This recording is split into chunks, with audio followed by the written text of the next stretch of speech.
Subscribe sekarang channel YouTube Novelas Kadina. Gratis. Bab 4316. Namun demikian, setiap tahun, keuntungannya beberapa miliar dolar setahun, kata Marshall. Jadi, jika saya dapat menemukan keponakan saya, nilainya akan meningkat sebesar 100 miliar dolar. Setelah mendengar ini, Duncan menyalakan cerutu dan mengisapnya perlahan, lalu duduk tegak. Meluruskan kerahnya, dan menyeringai, "Marshall, apa pendapatmu tentang aku menjadi keponakanmu?" Marshall tercengang, lalu dia bereaksi dan mengutuk dengan tawa, "Persetan denganmu." Duncan tertawa dan berkata, "Menjadi keponakanmu bernilai 100 miliar dolar. Menurut cara kalian orang kaya bermain, habiskan sampai mati, belum habis belanja bunganya." Marshall menggelengkan kepalanya dan tertawa, "Saya tidak tahu apakah kita masih bisa menemukannya. Jika dia benar-benar dapat ditemukan, dan diperkirakan dia tidak banyak menderita selama bertahun-tahun. Dengan kontribusi ibunya pada keluargaan, mengambil 100 miliar dolar tidak banyak." Berkata, dia tidak bisa menahan penyesalan, sayangnya, orang tua itu sakit. Benar-benar melihatnya, dia mungkin tidak bisa mengenalinya. Bahkan jika kamu memberitahu lelaki tua itu bahwa itu adalah dia, lelaki tua itu mungkin tidak percaya. Jika orang tua itu sehat dan baik-baik saja, benar-benar melihatnya. Saya khawatir dia akan mengambil sejumlah uang untuknya, selama bertahun-tahun dia jarang mengatakan. Tapi di dalam hati, dia benar-benar memikirkan cucu ini. Kemudian, dia berkata, "Oh ya, wanita tua itu juga menyimpan banyak uang untuk cucunya. Selalu mengatakan bahwa ketika mereka menemukannya, dia akan memberikan semuanya padanya. Meskipun tidak sebanyak 100 miliar, 8 atau 10 miliar pasti ada." Duncan kaget sampai mati rasa, jadi tidak heran, hanya menggoda. "Kamu sebagai paman buyut, tidak mengungkapkan cintamu? Itu masih perlu dikatakan?" Marshall berkata dengan serius. "Dalam hidup saya paling mengagumi saudara perempuan saya, keponakan saya jika saya dapat menemukannya. Saya akan memberi arti 8 miliar, diperkirakan satu orang tidak bisa kurang dari 100 itu. Dihitung mundur, hampir 2000. Duncan menangis dan tertawa, tarik keluar dan itu adalah dunia terkaya Forbes. Marshall tertawa, "Itu tidak masuk hitungan jika itu benar-benar terkaya di dunia. Itu sekarang peringkat pertama, bahkan 10 besar tidak bisa masuk." Omong-omong, Marshall tidak bisa menahan diri untuk tidak menghela nafas lagi, mencela diri sendiri. "Hei, bagaimana kalau 200 miliar? Itu banyak, tetapi ketika itu penting, Anda bahkan tidak dapat membeli pil permajaan." Duncan tersenyum sinis, "Sepertinya kamu memiliki kebencian yang mendalam terhadap pil ini." Marshall mengangguk dan berkata dengan serius, "Saya benar-benar memiliki terlalu banyak kebencian. Saya tumbuh dewasa, tidak pernah menderita penyesatan seperti itu, pemilik pil itu, pasti seseorang.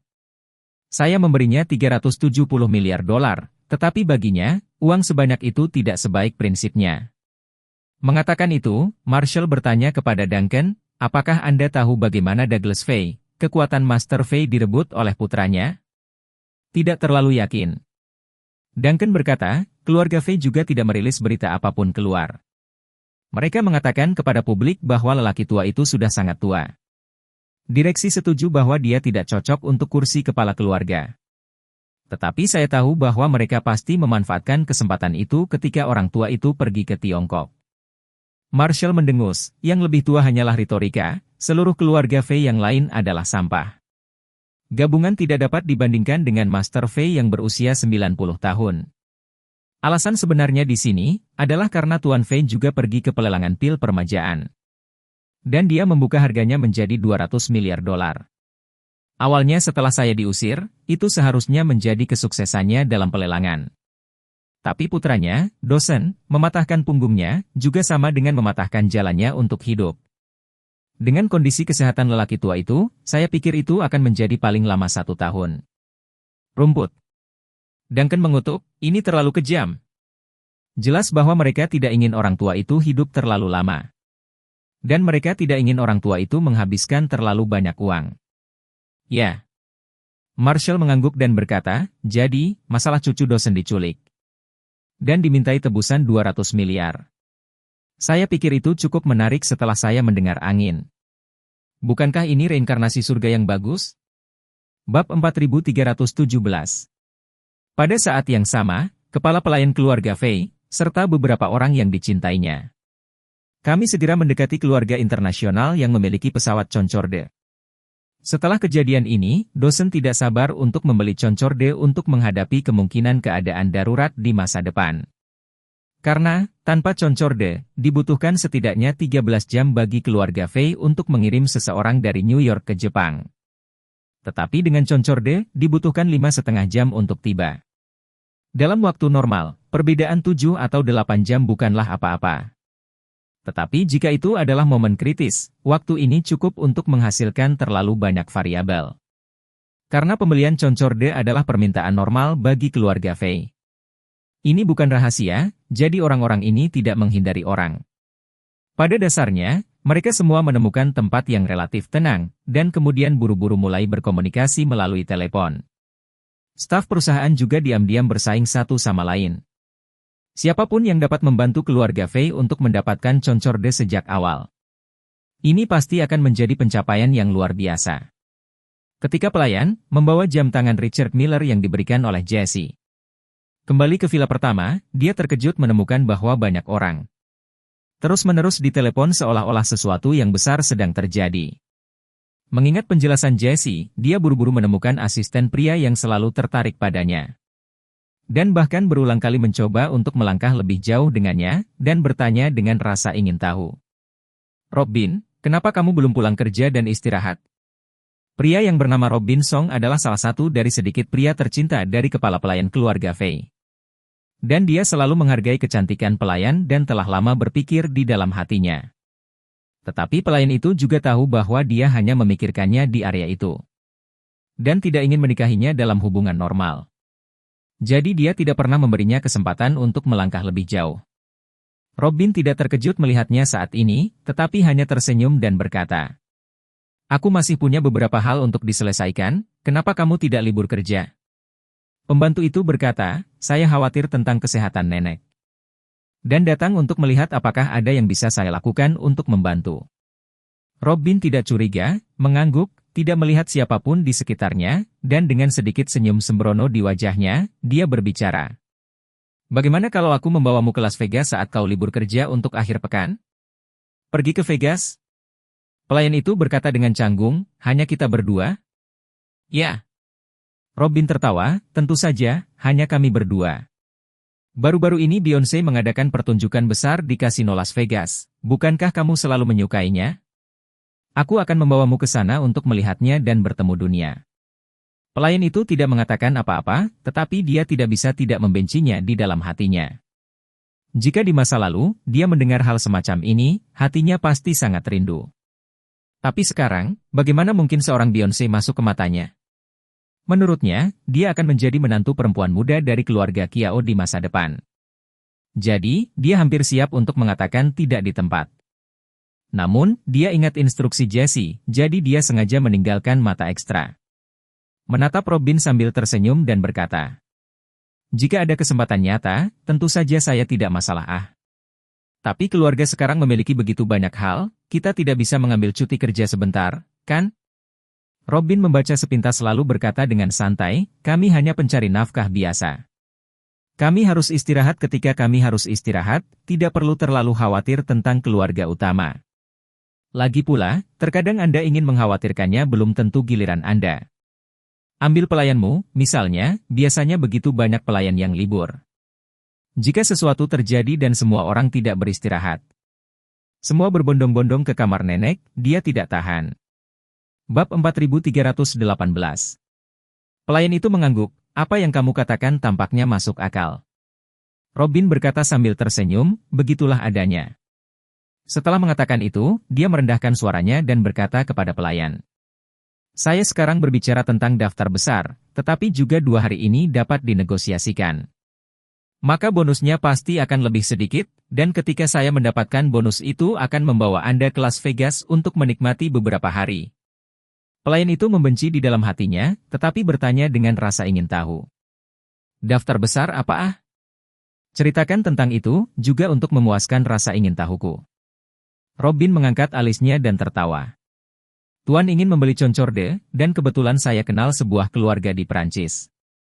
Itu memiliki concorde di tangan mereka dan ingin menjualnya, jadi saya berbicara dengan orang-orang mereka. Pelayan itu bertanya dengan tidak percaya, apa itu concorde? Robin menjelaskan, sebuah pesawat supersonik yang dapat terbang lebih dari 2,000 km per jam. Pelayan itu bertanya lagi, apa gunanya membeli pesawat secepat itu? Tentu saja itu berguna. Robin berkata dengan wajah serius. Kali ini tuannya ingin mengirim orang ke Jepang. Tanpa concorde, dibutuhkan setidaknya 13 jam untuk terbang. Jika kita memiliki concorde, kita bahkan tidak akan menggunakan setengah dari waktu itu. Ketika pelayan mendengar tentang Jepang, dia tiba-tiba memikirkan penjelasan Jesse untuk lebih memperhatikan. Apakah ada yang menyebut ninja Jepang, jadi hatinya langsung menjadi waspada. Dan pada saat yang sama, semacam keinginan untuk mendapatkan pujian. Jadi dia tidak bisa menahan diri untuk tidak bersemangat pada saat yang bersamaan. Dia tidak sabar untuk melakukan sesuatu untuk Jesse.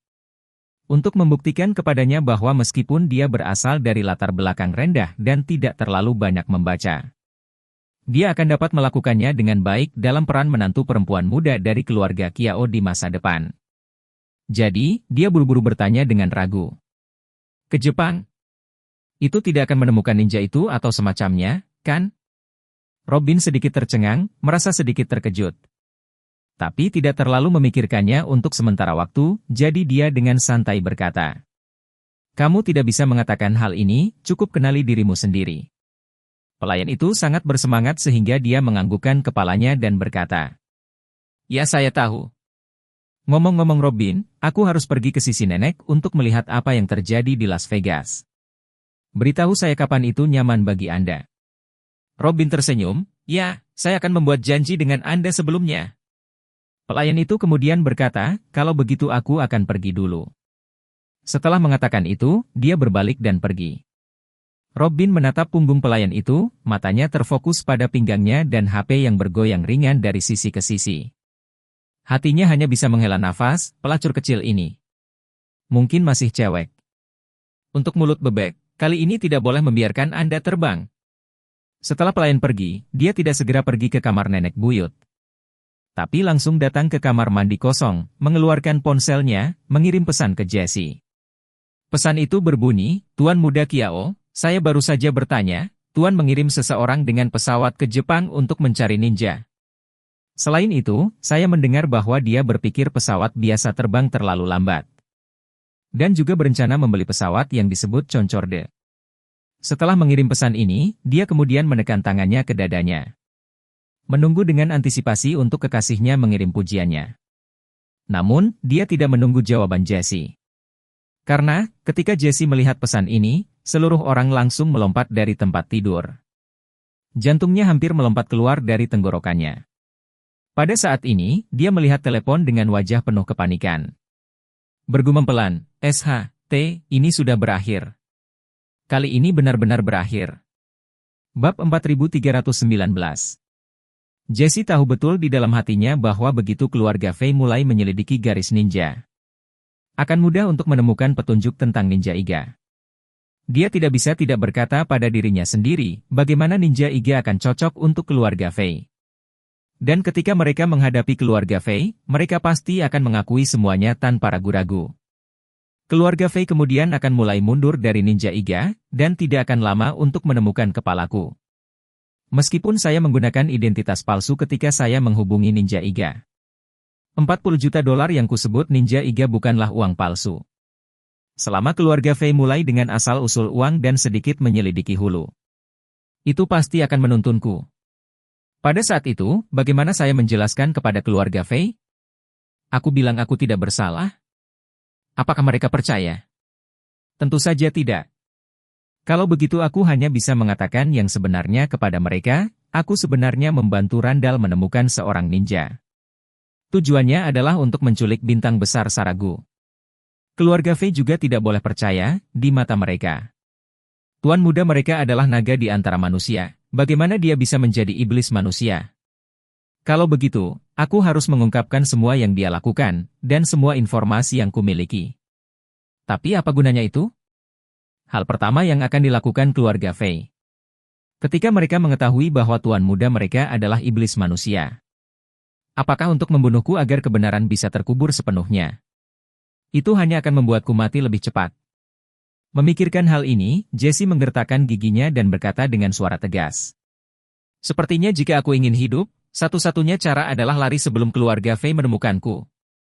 Selama aku bisa kehabisan kendali keluarga Fei, aku bisa berbalik dan mengirim semua informasi itu ke keluarga Fei. Agar mereka bisa menjauh dariku. Kalau tidak, saya akan mengekspos semua informasi. Kemudian, dia mengangkat alisnya dan mencibir. Ngomong-ngomong, aku bisa menggunakan informasi itu untuk menjatuhkan mereka dengan keras. Siapa yang peduli tentang itu ketika kita sudah mencabik-cabik wajah sialan kita? Memikirkan hal ini, dia menaruh hatinya ke dalamnya dan siap untuk melarikan diri. Jadi, 5 menit setelah menerima pesan teks pelayan, dia berpakaian rapi. Dengan topi lidah bebek di kepalanya, dan dengan cepat meninggalkan villa. Perkebunan keluarga Fei larut malam masih terang benderang dan dijaga ketat. Tapi dari penjaga ini, sebagian besar energi difokuskan di luar ke dalam. Dan dari dalam keluar. Selama Anda tidak memiliki apapun di tangan Anda, pada dasarnya Anda dapat pergi tanpa hambatan. Mode masuk dan keluar yang ketat ini seperti terbang masuk, ketika Anda masuk. Bahkan sepatu harus dilepas untuk melewati mesin keamanan. Tapi begitu Anda turun dari pesawat, keluar dari bandara sudah selesai. Tidak peduli berapa banyak barang yang Anda bawa, penjaga keamanan bahkan tidak repot-repot memeriksanya. Karena itu, Jesse tanpa mengkhawatirkan siapapun langsung keluar dari tanah keluarga Fei. Setelah keluar, awalnya ingin segera naik taksi untuk pergi. Tapi tempat-tempat seperti Long Beach adalah rumah-rumah orang kaya. Mobil keluarga kaya terlalu berat untuk dikendarai. Dan pada dasarnya tidak akan naik taksi, jadi di tempat ini, taksi sangat sedikit. Dia melihat bahwa tidak ada taksi di sekitar. Jadi dia siap untuk pergi berjalan kaki untuk berjalan agak jauh sebelum mencari mobil. Dia juga beruntung, hanya di luar jangkauan perkebunan keluarga Fei. Melihat taksi yang diparkir di persimpangan jalan, dari belakang taksi, berjalan seorang penumpang wanita berambut pirang. Melihat mobil ini, Jesse menghela nafas lega. Dan sementara penumpang wanita turun dari mobil dan bersiap untuk pergi. Dia buru-buru masuk, dan begitu dia masuk, dia berkata tanpa berpikir. Pergi ke stasiun terminal bus otoritas pelabuhan. Bab 4320. Di Amerika Serikat, pesawat terbang dan kereta api juga mengadopsi sistem nama asli. Dan Jesse, takut identitasnya akan bocor. Direncanakan naik bus jarak jauh dulu untuk transit jauh-jauh dan pergi ke selatan ke Texas. Texas berbatasan dengan Meksiko. Jadi dia berencana untuk pergi ke Texas dan kemudian menemukan cara untuk menyelundupkan dirinya ke Meksiko. Jesse telah menjual orang selama bertahun-tahun dan memiliki jaringan yang kuat di Kanada, Amerika Serikat, dan Meksiko. Di selatan, karena ada banyak bandar narkoba yang bercokol. Kurang lebih seperti era rusuh para panglima perang di beberapa tempat. Jadi mudah untuk menyembunyikan identitasnya, memastikan anonimitas. Begitu dia mencapai wilayah para raja obat bius itu. Bahkan keluarga Fei akan kesulitan untuk menangkapnya. Pada saat ini, pengemudi meliriknya melalui kaca spion dan tersenyum. Baik Pak, tolong kencangkan sabuk pengamannya. Jesse berkata dengan tidak sabar, kencangkan kentut di belakang, kendarai mobilmu. Sopir itu berkata dengan sangat serius, maaf Pak, di mobil saya, tidak peduli kursi mana. Kamu harus memasang sabuk pengaman, atau tolong turun. Jesse tidak menyangka seorang sopir taksi berani menyebut gertakannya sendiri. Awalnya ingin marah, tetapi begitu dia berpikir bahwa dia masih berada di tepi perkebunan keluarga Fei. Saat kritis tidak dapat menyebabkan masalah karena emosi, jadi dia hanya bisa mengutuk, sial. Selanjutnya, dia hanya bisa memasang sabuk pengaman. Pengemudi melihatnya mengikat sabuk pengaman, sudut mulutnya menyeka senyum tersembunyi. Kemudian menyalakan mobil dan perlahan pergi dari tempat kejadian. Mobil berbelok dan melaju ke jalan tol, siap meninggalkan Long Beach. Jesse akhirnya menghela napas lega.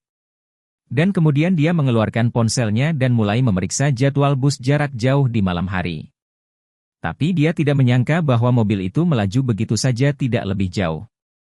Tiba-tiba berbelok tajam tepat di sisi jalan dan melaju ke sebuah villa di samping. Ponsel Jesse terlempar, seluruh orang juga pindah ke samping. Jadi dia tanpa sadar mendongak, segera menemukan situasinya tidak baik.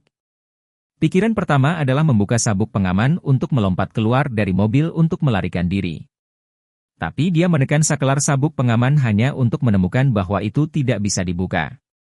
Segera setelah itu, kemudian merasakan ledakan kontraksi sabuk pengaman, langsung dia diikat ke kursi belakang. Wajah Jesse pucat karena ketakutan. Dan dia bertanya kepada pengemudi, "Apa yang kamu?" Sopir itu tersenyum tipis dan berkata, "Jangan gugup, Tuan Kiao, saya akan mengajak Anda bertemu seorang teman." Pada saat ini, taksi sudah masuk ke gerbang villa. Dilanjutkan dengan berkendara langsung ke garasi. Begitu mobil diparkir di garasi, dua tentara front Cataclysmic membuka pintu. Diikuti oleh pengemudi yang menekan saklar di sebelah setir. Dan gesper sabuk pengaman langsung terbuka. Dua tentara menyeret Jesse yang panik keluar dari mobil. Dan kemudian, tanpa menunggu dia sadar kembali, dia menelanjanginya, hanya menyisakan sepasang celana. Setelah itu, seorang prajurit dengan perawakan yang sama dengannya dari front Cataclysmic dengan cepat berganti pakaian. Kenakan topi lidah bebeknya, dan kembali ke taksi. Begitu pengemudi menginjak pedal gas, mobil melaju lagi, tidak lebih dari 1 menit sebelum dan sesudahnya. Begitu taksi meninggalkan rumah, taksi itu langsung melaju kencang. Membawa tentara yang menyamar sebagai Jesse sampai ke terminal bus tempat Jesse ingin pergi. Jesse yang asli, di sisi lain, ditelanjangi menjadi babi bergaris putih.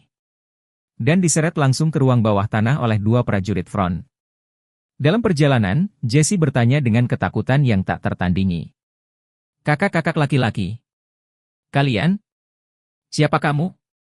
Apa yang kamu inginkan? Jika Anda menginginkan uang, saya dapat memberi Anda banyak uang. Banyak dan banyak uang. Kamu hanya perlu mengatakan nomor." Salah satu dari mereka mencibir, "Jesse, uangmu lebih baik disimpan untuk dirimu sendiri. Mungkin kamu masih bisa menggunakannya ketika kamu sampai di sana."